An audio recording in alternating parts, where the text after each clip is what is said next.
YCP 4వ జాబితాపై కసరత్తు కొనసాగుతోంది. ఇప్పటివరకు 59 మంది అభ్యర్థులు మార్చిన వైసీపీ హైకమాండ్ మరికొన్ని చోట్ల నియోజకవర్గ ఇన్ఛార్జీలను మార్చేందుకు కసరత్తు చేస్తోంది.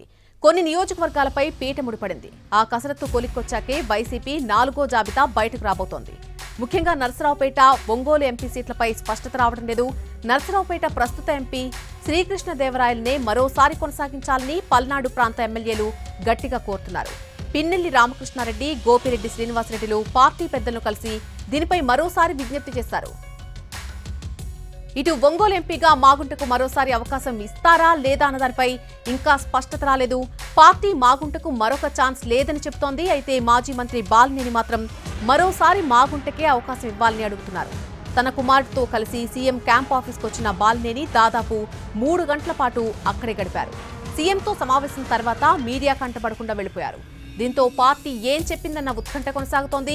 మాగుంటకు కాకపోతే వైవి సుబ్బారెడ్డి తెరపైకి వస్తారన్న ఆందోళనలో ఉంది బాలినేని వర్గం. ఇక గిద్దలూరు అసెంబ్లీ సెగ్మెంట్ కూడా వైసీపీలో ఆ సెగ్మెంట్ కి సంబంధించి కూడా స్పష్టత కనిపించట్లేదు. అలాగే తిరువూరు, నందికొట్కూరు, మార్కాపురంపై కూడా క్లారిటీ రావాల్సి ఉంది. గుడివాడ అమర్నాథ్ భవితవ్యం కూడా ఇంకా తేలలేదు.